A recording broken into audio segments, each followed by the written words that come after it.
Man, start talking about weird things. No, really. Stand on a corner. You know anything about Spanish fly? What? Spanish fly? It always happens when you're 13. Only when you're 13 on up to like when you get married. Guys stand around and talk about Spanish fly, and it never starts with one of the guys on the corner. It's always some strange 13-year-old that says, you know what? You know anything about Spanish fly? No, tell me about it. Well, there's this girl, Crazy Mary. You put some in her drink, man. She... Yeah, Spanish, oh yeah, that's really groovy, man. Spanish fly is groovy, yeah, boy. From then on, man, anytime you see a girl, well, yeah, no Spanish fly, boy. Go to a party, see 5 girls standing alone. Boy, if I had a whole jug of Spanish fly, I'd light that corner up over there. So I thought it only existed in Philadelphia, you know, and I'm working on I Spy, and Bob and I are working together. Sheldon Leonard comes up, says, boys, I Spy is going to Spain. A childhood dream come true.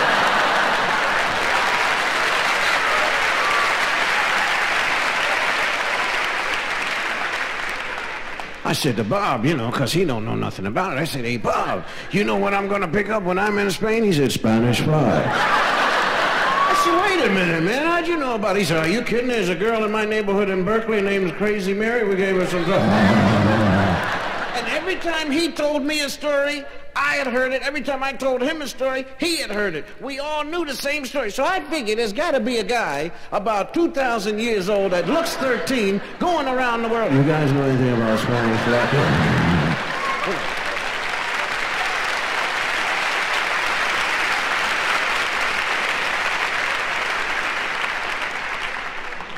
So Bob and I, man, we're just singing. Going to get some Spanish fly, Spanish fly, love it, love it. And we're riding on the plane, Spanish fly, Spanish fly. And we get in and go through cussing. This is the land of Spanish fly,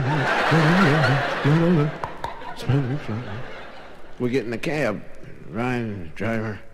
Bob said, ask this guy if he knows where we can get some Spanish fly.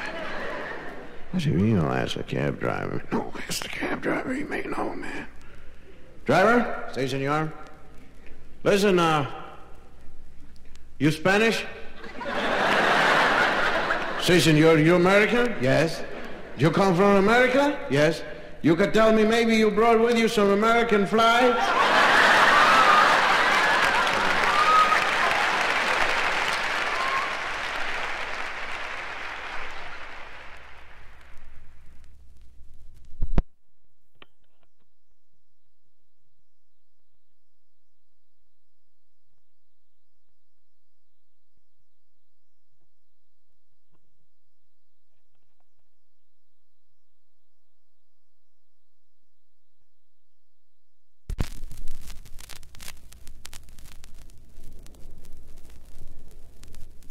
When I was a kid, there was a man, and his name was Mr. Ike. I always called him Mr. Ike. And Mr. Ike, there were only 2 television sets in our neighborhood. This was when television first came out, and they had the 8-inch screen, you know, and then you could buy a magnifier that went on it, on top of it, and made the 8-inch screen 8.5 inches.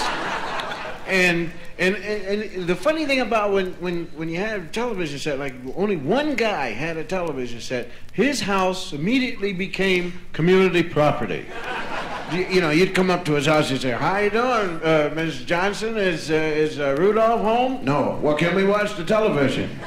You know, and you go in there, and we broke his sofa in for him, man, and we stayed up all hours, and gee whiz, I'll never forget that, the television set. And this man, Mr. Ike, whenever Rudolph's house was full, I mean, if you didn't get there while they were eating dinner, and that's where we usually walked in. Hi, you having dinner? Yeah, well, don't mind us. We're going to watch television. About 200 kids, man. We all turn on this television set. And there were 3 sets. One was a pay TV, which we didn't like because they kept passing the hat around. It reminded us of church too much.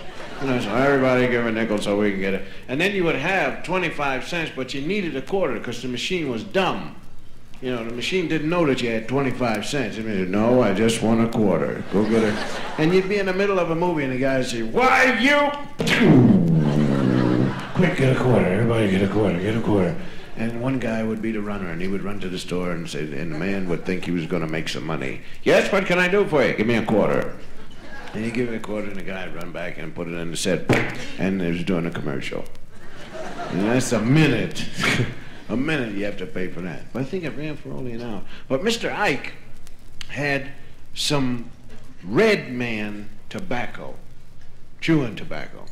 And he used to put it in his mouth, you know, and he'd have, it was just something that looked juicy about that tobacco in his mouth, you know. And he'd just sit there and he had a little can of tomato soup or something, an old empty can. He'd just be watching and just doing that in him. And I used to go up to his house quite a bit, you know. And so one day I said, listen, Mr. Ike, can I have some of that tobacco? Now I'm about 12 years old, I guess. He said, yeah, sure, help yourself.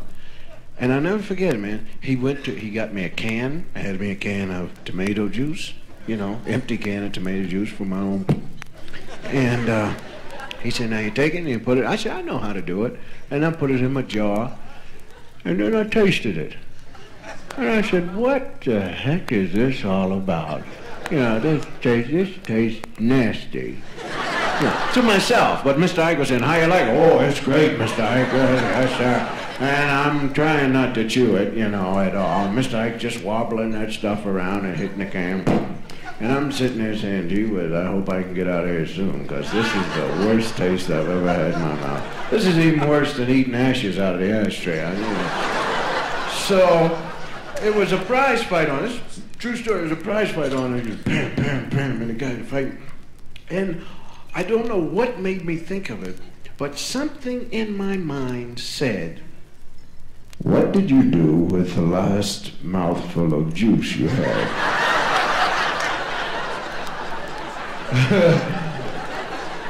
And I didn't know. But I kept telling myself, I know I spit it in the can, didn't I? I did spit it in the can. Meanwhile, the little guys that worked down in the stomach said, you didn't spit it in the can, and we're going to be sending it up to you sometime soon, Charlie.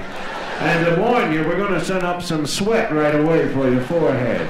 Man, I started dripping sweat all coming down, just a cold sweat. And the next thing I knew, the guy started heaving that stuff up, man. And it came up to my neck, you know. Now the problem is I can't let Mr. Ike see me get sick, you know, because he's going to laugh, you got sick, man. And it was just lucky enough that the fight I was watching, this guy went, and the guy fell out and he said, 9-10. I said, see you later, Mr. Ike. And I said, oh.